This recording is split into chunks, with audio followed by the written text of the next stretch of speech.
Salam Indonesia, Anda menyaksikan berita terkini bersama saya, Madis Kerendekarang.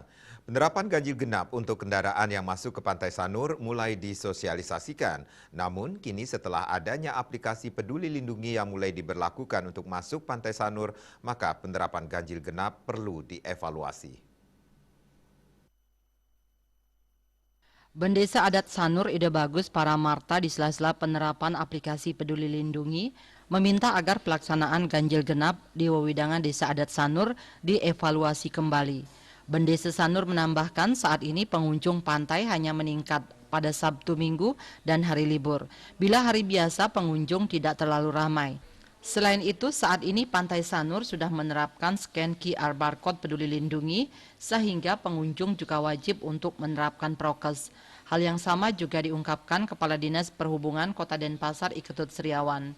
Pihaknya juga meminta adanya evaluasi penerapan ganjil genap di kawasan Sanur ini, mengingat dengan penerapan aplikasi Peduli Lindungi sudah menjadi jaminan dalam hal pencegahan penyebaran COVID-19. Kedepan pihaknya berharap ada evaluasi bersama tentang penerapan ganjil genap di Sanur.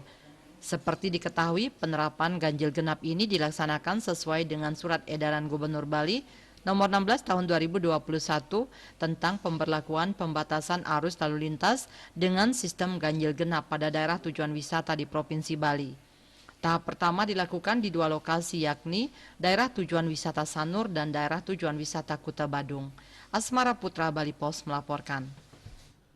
Untuk mencegah penyebaran COVID-19, ingat pesan Ibu selalu terapkan 3M, wajib memakai masker, mencuci tangan, jaga jarak, hindari kerumunan.